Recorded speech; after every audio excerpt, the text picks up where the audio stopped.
여러분 혹시 우리 교회가 속해 있는 이 계양구의 상징 새, 계양구를 대표하는 새가 어떤 새인지 아십니까? 까치죠, 까치. 까치는 바로 이 배달의 민족이 가지고 있는 어떤 진취성을 상징한다 그래요. 미국의 펜실베니아주라고 있는데 펜실베니아 주의 상징 새는 갈매기라고 그래요. 왜 갈매기가 됐는가? 거기에 얽힌 일화가 있습니다. 영국의 청교도인들이 신앙의 자유를 찾아가지고 미대륙으로 건너가잖아요. 그래서 첫 해에 그들이 아주 죽을 고비를 넘깁니다. 그 척박한 땅에 농사를 해도 잘 되지도 않고요.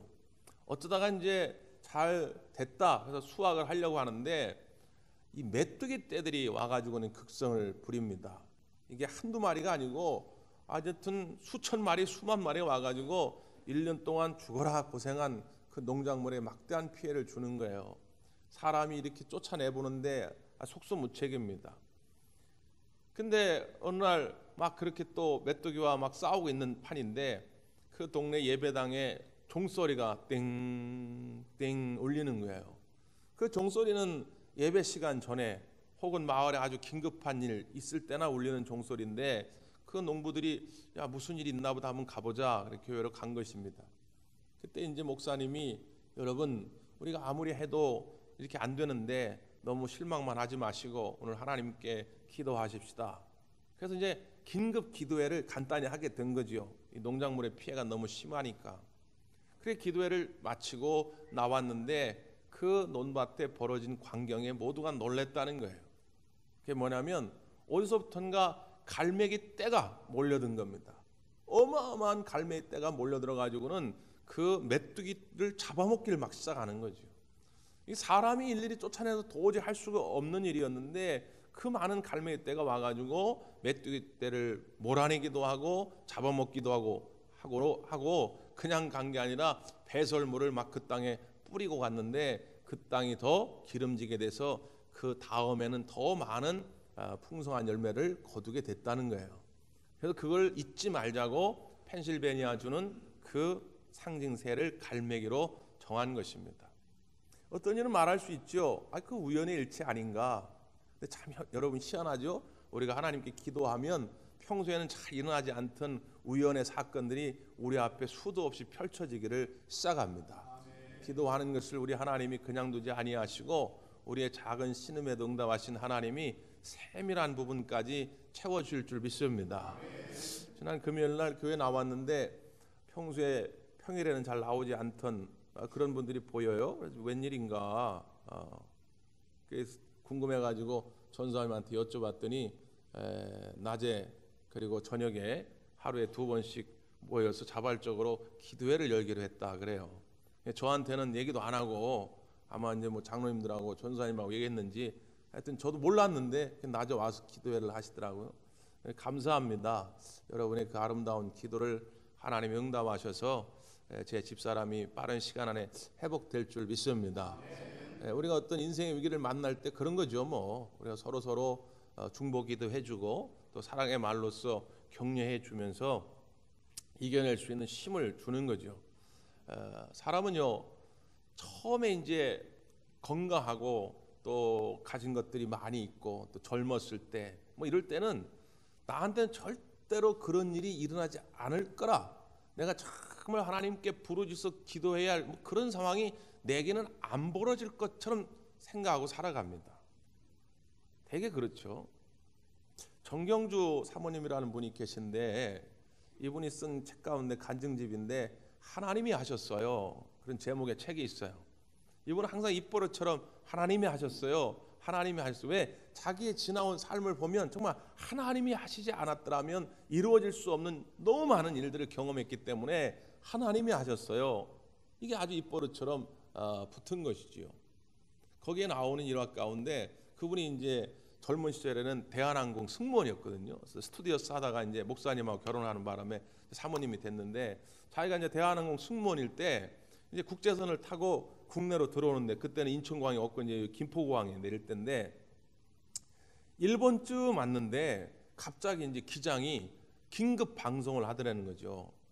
여러분 지금 오른쪽 날개 부위에 원인을 알 수 없는 불이 붙었습니다. 그러니까 이 배가 혹시 추락할지 모르니까 승객 여러분 또 승무원들도 각 자리에 앉으시고 안전벨트를 매고 상황을 주시해 주시길 바랍니다. 이런 방송이 긴급하게 나온 거죠. 이게 막 승객들도 웅성웅성하고 그런 일이 벌어지면 승객뿐 아니라 승무원들도 두려운 거죠. 그 일본 앞바다에 이제 잘못하면 빠지게 생겼으니까 말이에요. 그때 놀라운 일을 하나 경험하는데 한 남자 승무원이 이 정경주 사모님에게 막 달려오더니 미스정 빨리 나를 위해 기도 좀 해줘. 그러면서 그 비행기 바닥에 무릎을 꿇더라는 거예요. 근데 이분이 평소에 신앙생활을 잘하는 분이라면 뭐 이해가 되죠. 우리 그리스도인들은 위기 가운데서 기도하니까요. 근데 이분은 평소에 교회를 다니는 분도 아니고 심지어 자기가 교회를 나갈 때마다 맨날 조롱하던 멸시하던 사람. 야, 하나님이 어딨냐? 무슨 그게 시간 낭비해? 그런 시간 있으면 어디 놀러나 다녀? 맨날 그렇게 조롱하고 멸시하던 사람이었다는 거예요. 그러니까 이 정경수 사모님도 당황은 됐지만 그 뭐 기도해 달라니까 그래서 그분을 위해서 또 자기를 위해서 승객을 위해서 하나님께 간절히 기도한 거죠. 하나님, 이 위기 가운데서 우리를 지키시고 우리의 생명을 지켜 주시옵소서. 그랬더니 그 남자 승무원이 아멘. 교회도 한번 안 다녀본 사람인데 엄청나게 크게 아멘 그러더라는 거죠. 그리고 나서 실제 기장이 다시 방송을 하는데 여러분 안심하십시오. 불이 진화됐습니다. 불이 스스로 꺼졌다는 거예요. 그래서 무사히 공항에 올 수가 있다는 거죠. 사람이요, 제가 나는 이 정도면 뭐 됐어, 나는 만족해, 나는 뭐 어디 의지하고 뭐 비겁하게 그렇게 기대고 나는 그런 삶을 살기 싫어, 그렇게 장담하지만 우리의 삶은 누구도 알 수가 없습니다. 근데 중요한 것은 그런 일이 벌어지냐 안 벌어지냐를 가지고 우리가 하나님의 복을 받았느냐 안 받았느냐 이런 걸 따지는 것이 아니고요. 우리 그런 일들이 우리에겐 다가오지만 하나님이 부르시는 하나의 초청장으로 여기고 하나님의 앞에 나가서 우리가 기도할 수 있다면 오늘 하나님 우리의 기도를 들으시고 하나님이 더 풍성한 것으로 우리에게 부어주실 줄 믿습니다. 어려운 일을 막상 당하고 나면 우리는 늘 그런 생각을 하죠. 왜 날까? 왜 날까? 순간적으로 그런 마음이 듭니다. 왜 날까? 근데 우리가 조금만 하나님을 생각하면서 다시 이 상황을 좀 들여다보면 왜 날까라기보단 하나님 어떻게 하면 이것을 잘 이겨내고 어떻게 하면 이것을 하나님 앞에 쓰임받는 도구의 기회로 삼을 수 있습니까? 하고 기도의 제목이 전환될 수 있어요. 그러니까 왜 날까? 여기에 계속 머물면 너무 많은 상처가 우리 가운데 생깁니다. 그러니까 하나님이 절대로 원하는 일이 아니에요. 중국의 선교 사역을 나갔던 옛날 루벤 토레이라고 하는 목사님이 계신데 이 토레이 목사님이 중국에 선교를 하다가 교통사고를 당합니다. 그래서 한쪽 팔을 절단하는 수술을 받아요. 처음에는 순간적으로 낙담이 되지요. 한쪽 팔을 잃게 되는데 그것도 무슨 나쁜 짓 하다 그런 것도 아니고 중국 땅에 선교하러 왔다가 그렇게 됐으니 말이죠. 그런데 바로 마음을 고쳐먹고 하나님께 기도하다가 큰 하나의 또 은혜를 받은 거예요. 그건 뭐냐면 하나님, 내가 지난 세월 동안 두 팔로 불편함 없이 살게 됨을 감사드립니다. 여러분 지금 두 팔로 이렇게 편하게 살고 있는 것에 대해서 감사해 보신 적이 있어요? 근데 그제서야 이제 그 고백이 나오는 거예요. 하나님, 지금 내가 두 팔로 이렇게 살게 되었다는 게 얼마나 좋았던 건지 하나님 감사합니다. 그리고 또 하나, 이제 한 팔 남았지만 이 한 팔 가지고도 하나님이 나를 귀하게 쓰실 것을 믿고 감사를 드립니다. 그런 기도가 나오더라는 거예요. 중국 선교를 마치고 잠깐의 안식의 시간을 갖고 그가 다시 파송되어 나온 나라가 어디냐면 우리나라입니다. 루벤 토레이 2세 목사님. 그분이 우리나라에 와서 복음을 전하던 시기가 언제냐면 6.25 전쟁 막 끝나고 났습니다. 6.25 전쟁이 막 끝나고 나서 우리나라에 복음을 전하러 왔는데 우리나라에 가다 보면 길을 걷다 보면 한 10분 가다 보면 꼭 만나게 되는 사람들이 있습니다. 누구지요? 옛날 상위 용사들입니다. 전쟁에 나가서 싸우다가 팔을 잃은 사람, 다리를 잃은 사람, 한쪽 눈이 빠진 사람, 귀가 먼 사람, 끔찍한 사람들이 옛날에 동네마다 다 있었어요. 상위 용사들이. 이분들이 마음이 강팍해질 대로 강팍해지는 겁니다. 다른 분들이 가서 복음을 전해도 마음의 문을 잘 열지 않아요. 루벤 토레 목사님이 가서 여러분 날 보세요. 나도 사고로 이 팔을 하나 잃었습니다. 그 아픔 조금이나마 제가 압니다. 근데 하나님이 우리 마음의 위로함을 주실 것입니다. 우리 하나님께 영원한 생명이 있습니다. 그렇게 해서 복음을 전하니까 그 상위 용사들이 마음의 문을 쉽게 열더라는 거예요. 그래서 그분들을 모셔다가 의수를 만들어주고 의족을 만들어주고 재활센터를 만들어가지고 그분들을 섬기는 선교회를 조직합니다. 그제서야 그가 깨닫게 된 거죠. 하나님이 나를 이렇게 쓰시려고 했구나. 여러분, 우리가 신앙으로 성장한다고 하는 건 뭡니까? 지금 처해진 상황에 대해서 감정적으로 즉각적으로 반응하는 것, 그건 아주 신앙의 초보 단계고, 우리가 믿음으로 산다는 건 뭐냐? 이 일을 통해서도 하나님이 내게 주시는 귀하게 쓰시고자 하는 계획이 있구나, 이걸 깨닫는 것입니다. 여러분 앞에 살아가다 보면 그런 일들이 있을 수 있죠. 전혀 원치 않는 일들이 생겨날 수 있습니다. 그때에도 우리 하나님이 나를 어떻게 더 귀하게 쓰시려고 하는가, 하나님의 귀한 섭리를 깨달을 수 있기를 바랍니다. 오늘 이스라엘 백성들이 처한 상황이 꼭 그렇습니다. 오늘 이사야서가 쓰여지던 당시 이스라엘 백성들의 상황은 뭐냐면 바벨론에 70년 동안 포로로 잡혀가서 고통의 시간들을 보내는 것입니다. 하루하루가 지옥 같아요. 우리가 아브라함의 후손이면 뭐 할 겁니까? 하나님이 아브라함을 통해서 축복을 약속해 주셨는데 그런 약속이 있으면 뭐 할 거예요? 지금 눈앞에는 하나도 이루어지는 게 없는데요. 처음에는 모여서 막 예배도 드리고 그랬어요. 모여가지고 기도회도 막 하고 그랬어요. 하면 뭐 할 거예요? 예배 드리고 기도하면 뭐 할 거예요? 이 포로 생활은 끝나질 않는데, 지긋지긋한 이 포로 생활. 얼마 전에 말모이라는 영화를 봤습니다. 말모이. 일제 강점기 시절에 우리 조선어 학회 이야기를 실화를 바탕으로 한 영화거든요. 그 조선어 학회 대표 배우가 이제 그 윤계상 씨가 역할을 했는데, 그 주인공에게 그렇게 말모이, 말을 모은다는 뜻이죠. 우리말 사전을 만드는 그런 작업을 하는 건데, 그게 목숨을 걸고 해야 할 일입니다. 일본 순사한테 걸려면 죽음을 당할 수밖에 없는 그런 일을 하는데, 그렇게 영향을 주었던 게 누구냐? 바로 아버지입니다. 아버지가 교육학자입니다. 국어학자입니다.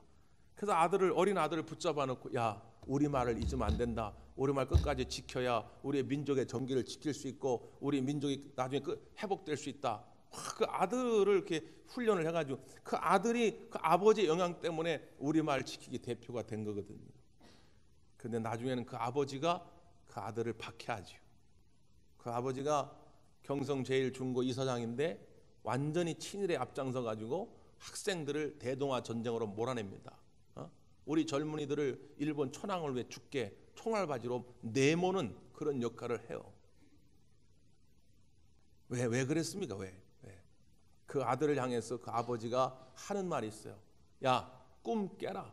너 아직도 조선이 회복될 거라 생각해? 이제 끝났어. 조선이란 나라는 이제 지구상에 없어. 이제 우린 다 일본의 국민이야.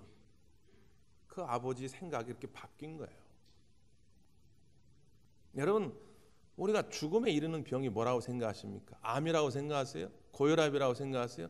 천만의 말씀입니다. 키에로 케고르라고 하는 신학자는 죽음에 이르는 병은 뭐냐? 절망이다 말합니다. 절망. 절망감이 들면 나라와 민족도 없어요. 절망에 빠져들기 시작하면 처자식도 보이지 않습니다. 가족도 보이지 않아요. 친구도 보이지 않습니다. 심지어 자기 삶에 대한 애착도 없어요. 이까지 살아 뭐 하는가? 그냥 한강다리가 뛰어내리면 그만일까? 절망에 빠지면 자기를 최악으로 몰아갑니다. 더 무서운 건 뭔지 아십니까? 절망에 빠져들면 하나님도 보이지 않아요. 하나님이 어디 있어? 웃기시고 있네. 기도할 마음도 생겨나지 않습니다. 우리를 죽음에 이르게 하는 병이 절망이에요. 그래서 오늘 하나님께서 이스라엘 백성들에게 말씀하시는데, 당장 무슨 뭐 내가 너한테 돈을 부어주겠다, 뭐 당장 뭐 도로를 넓혀주고 예루살렘 성을 내가 잘 지어줄게, 뭐 이런 얘기를 하는 것이 아니라, 지금 첫 번째로 지금 이 문제를 해결해야 하는데 그 첫 번째 해답은 뭐냐? 이 절망감을 깨트리는 거예요. 이스라엘 백성을 가운데 아주 그냥 전염병처럼 꽉 차 있는 이 절망감을 하나님 어떻게든지 깨기를 원하시는 거지요. 그래서 오늘 8절의 말씀 가운데 이렇게 말합니다. 한번 보실까요? 8절 시작.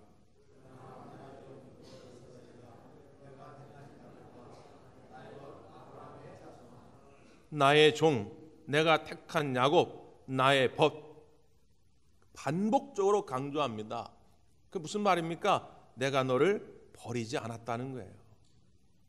지금 이스라엘 백성들 마음은 이제 우리는 끝났다. 우리는 버림을 받았다. 더 이상 우리의 민족의 미래는 없다. 다시 고향 땅으로 돌아갈 가능성은 제로다.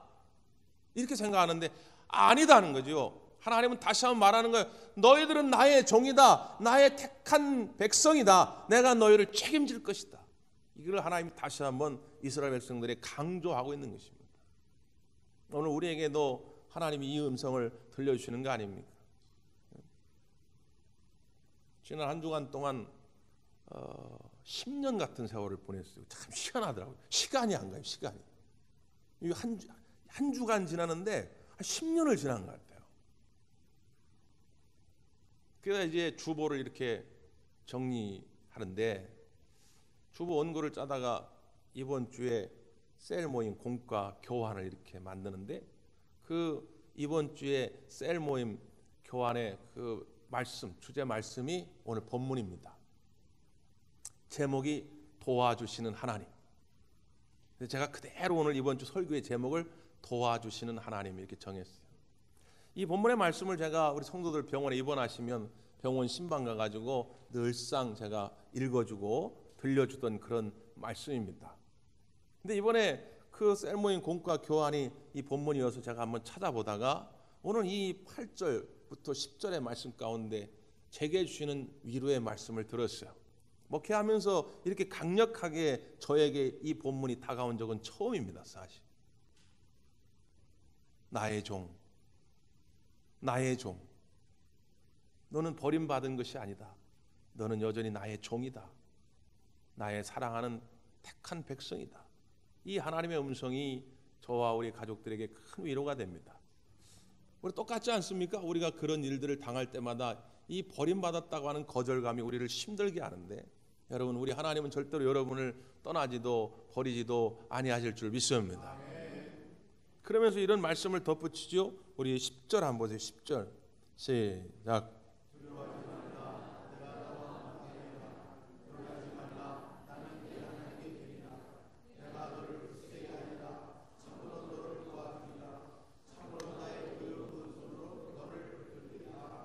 아멘. 두려워하지 말라는 거예요. 왜? 내가 너와 함께 할 것이다. 놀라지 말라는 거예요. 왜? 나는 네 하나님이 될 것이다. 내가 너를 굳세게 할 것이고 내가 너를 도와줄 것이다. 참으로 나의 의로운 오른손으로 너를 붙들리라 말합니다. 정말 여러분, 이 말씀이 오늘 저와 또 여러분 가운데 하나님이 주시는 음성으로 들려지십니까? 믿음으로 이 말씀을 받을 수 있으면 우리 앞에 어떤 놀랄 만한 두려울 만한 일이 생겨도 사실 걱정할 게 없어요. 왜? 하나님이 이 약속을 우리에게 주셨잖아요. 하나님은 전능하신 분인데, 창조주가 되시는 분인데, 아니 우리 인간을 흙으로 지으신 분인데 그까진 병 별거 아니다. 이겨낼 수 있다. 이런 생각이 들죠. 근데 사실 이 말씀을 정말 믿음으로 지금 내 삶에 이루어질 하나님 약속으로 믿기가 그렇게 쉽지 않은 거죠. 그 우리의 연약한 믿음이 문제예요.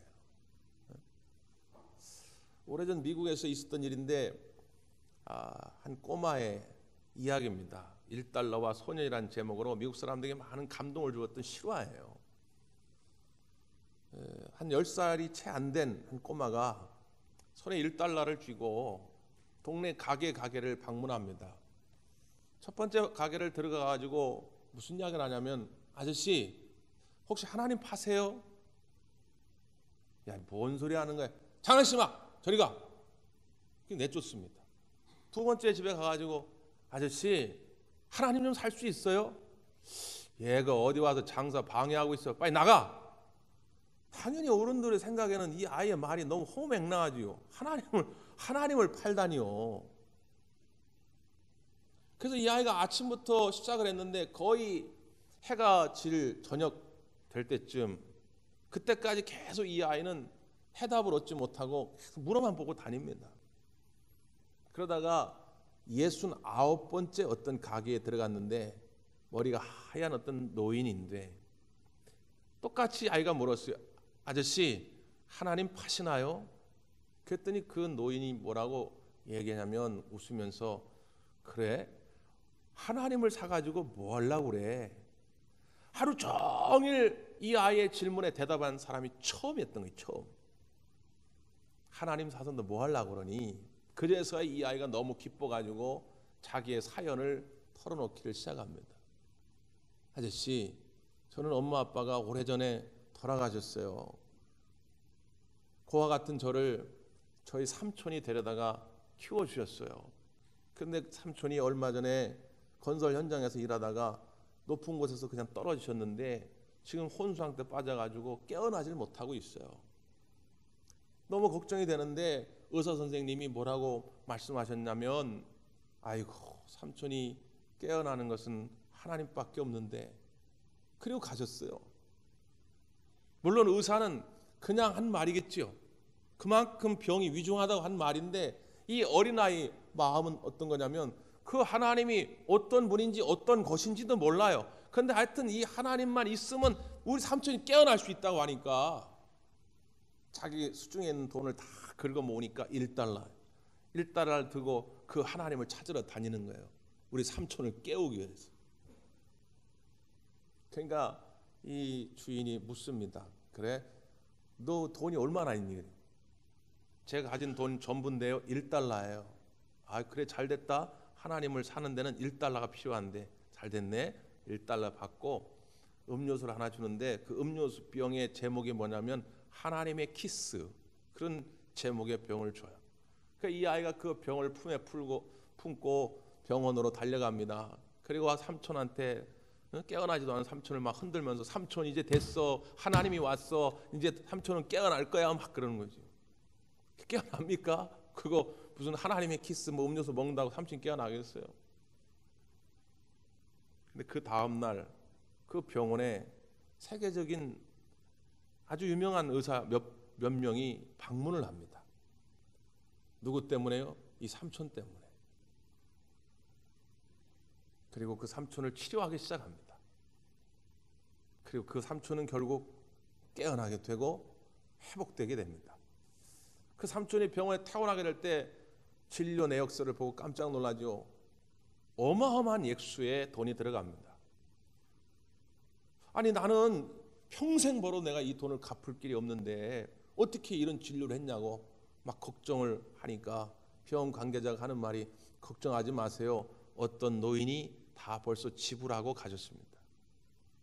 그 세계적인 의사를 불러준 사람도, 그리고 병원 진료비를 내준 사람도 바로 그 아이가, 꼬마 아이가 마지막 찾았던 가게의 주인이었죠. 그는 억만장자였습니다. 여러 가게를 가지고 있었어요. 그 가게는 평소에 오지도 않는 가게, 1년에 한두 번 그냥 들르는 가게, 마침 그날이 있었는데 그 아이를 만나게 된 것이죠.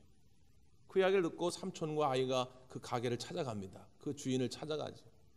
그런데 그 주인은 벌써 그 가게를 떠났어요. 잘 오지도 않아요. 그리고 그 종업원에게 쪽지안을 남겼습니다. 혹시 그들이 찾아오면 이걸 전해달라고. 거기 뭐라고 쓰여있냐면, 나한테 감사하는 것이 아니라 하나님을 간절히 살아왔던 그 조카에게 감사하고 결국 당신을 치료한 하나님께 감사하십시오. 그 쪽지의 내용이었다는 거죠. 두려워하지 말라, 내가 너와 함께함이라. 놀라지 말라, 내가 너를 도와주리라. 의로운 오른손으로 너를 붙들리라고 하는 이 믿음을 가지고 간절히 하나님을 찾을 수 있다면 우리 하나님이 도와주시지 않겠습니까? 그 믿음을 가져야 됩니다. 그 믿음을. 사무엘 상하를 보면요, 두 왕의 이야기입니다. 사울 왕과 다윗 왕. 사울과 다윗의 차이는 무엇에 있느냐? 하나님이 나와 함께 하신다고 하는 걸 확실히 믿었느냐 못 믿었느냐 차이입니다. 외모적으로 보면 사울도 굉장히 똑똑했다고, 굉장히 준수했다고 그러죠. 그리고 리더십도 사울도 탁월했습니다. 그러니까 외형적인 것으로 보면 사울이 부족한 것이 없어요. 그럼에도 불구하고 사울은 하나님의 임재, 하나님의 동행하심을 끝까지 확신하지 못했던 거죠. 그러니까 위기 앞에서 그는 하나님 말씀에 불순종하게 된 것입니다. 반면에 다윗은 그렇지 않았죠. 다윗은 여러 죽을 고비가 있었어요. 10년 동안 사울이 쫓아다니면서 여러 번 죽이려고 그랬잖아요. 또 왕이 되었는데도 편한 게 아니라 아들, 다른 사람도 아니고 아들 압살롬이 반란을 일으켜가지고 다윗을 죽이려고 했어요.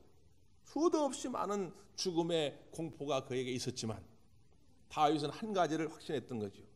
하나님이 나와 함께 하신다는 거죠.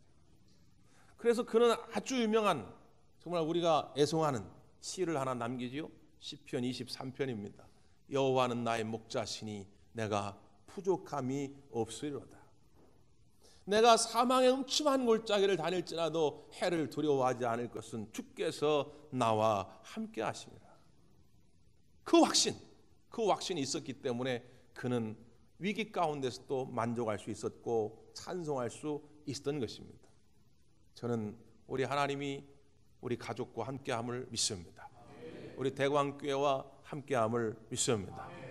그 믿음을 여러분 가지시고 어떤 위기가 찾아올지라도 잘 이겨낼 수 있기를 간절히 바랍니다. 기도하겠습니다.